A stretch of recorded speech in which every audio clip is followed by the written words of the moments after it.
The House Labor and Workplace Standards Committee will come to order for the purpose of hearing three bills this morning.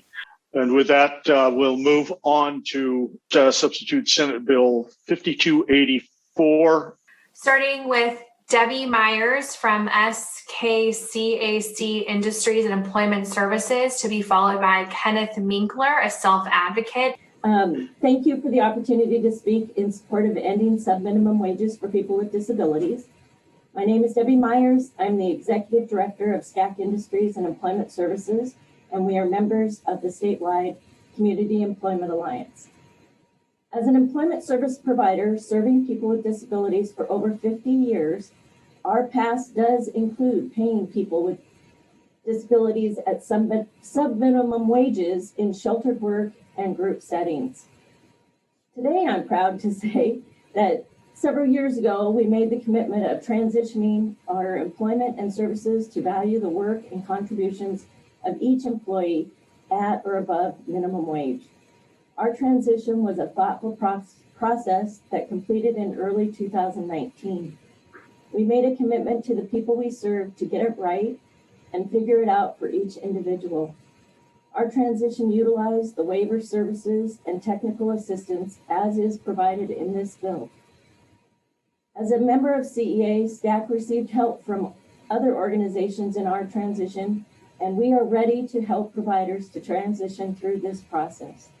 We can share what worked and help troubleshoot the challenges. In closing, please remember that workers impacted by this bill are employees and do have jobs. We just need to figure it out so they are paid and valued at above minimum wage.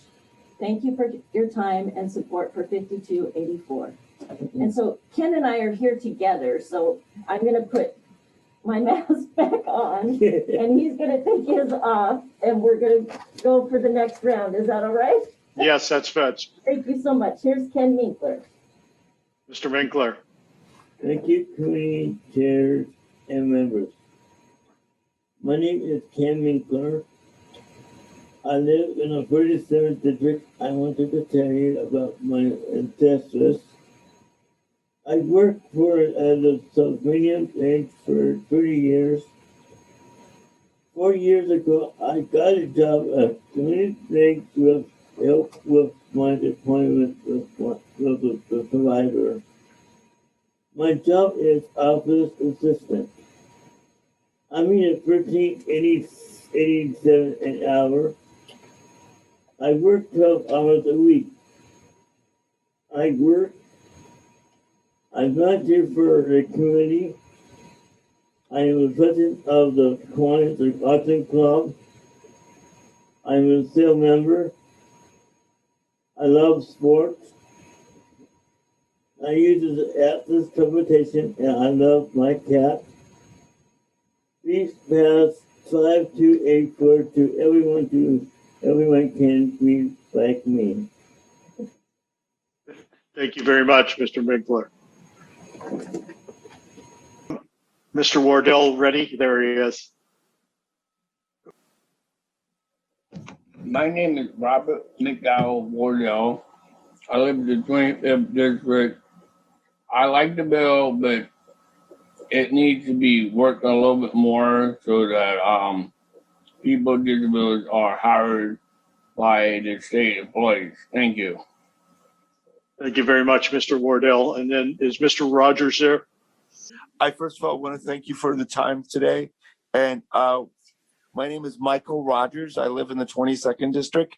And Chair, I'd like to first of all thank you for having me for a moment, but also ask that you know that I'm representing myself and not the state where I now work.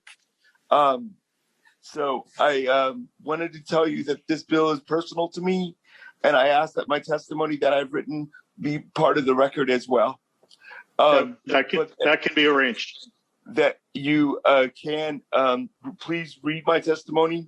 Lack of time, but my main thing I want you to know is when everybody said you couldn't work, I've now worked for 24 years for the state. And I have dyslexia. I have cerebral palsy. So when people say you can't, I'm here to say I did. And that, you know, I used to I used to get sub minimum wage, and it's personal to me because of that, and knowing that I couldn't even afford a hamburger after I was done. You know, none of you would do the job that you're doing today if you were making that wage. So I'm asking you not to let anybody else make it. You're not just policymakers, but you're the ones who have the ability to stop it and to make it better for everybody. So I thank you for the time to speak this afternoon or this morning. And if there's any questions, feel free to ask. Thank you very much. We'll move to John Lemus. Good morning, Chair Stiles and members of the committee. My name is John Lemus, and I'm the advocacy coordinator for At Work. I and many others with developmental disabilities have been working to bring about an end to subminimum wage for about 15 years now. And there's never been more traction than there is right now. This is the biggest civil rights abuse of the disability community, and it is time to see it come to an end. I too am an individual who worked a 6-hour-a-day job over the summer of 2003 and only made roughly $70 my first paycheck. This is unacceptable, and we should not allow it to happen anymore. This is either going to happen at the state level or it will happen at the federal level in the next 2 years, and the state will be told how they will make the changes. So I believe it's best that we work towards making those changes now, and that we work to transition individuals into employment in the community at minimum wage or higher. Thank you very much. Thank you. Anthony Nash. Hello, my name is Anthony Nash. I am a self-advocate, and I am representing People First of Washington, but I also am with others who work, and I support 5284 because people with IDD deserve minimum wage. I used to work in a shelter workshop where we have been mistreated.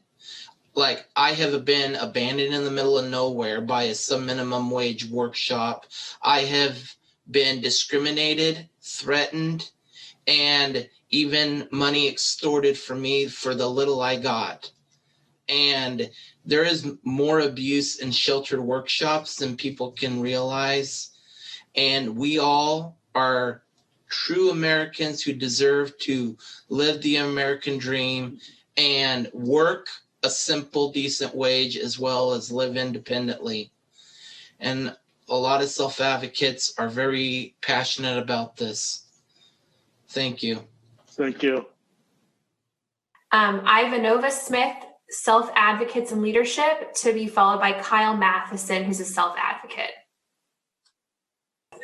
Hello, Chair and members of the committee. My name is Ivana Smith, and I represent Self-Advocates and Leadership SAIL, and I am in the 29th Legislative District.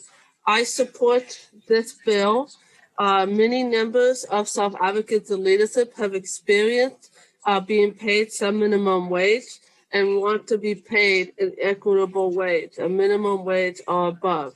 It is important that all work is treated as equitable and that all work is valued in the community, and not we are not seen as second-class citizens not deserving of equal pay for our work.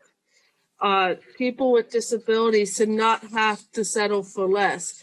Who else here would want to work more hours for less money? Not many of y'all.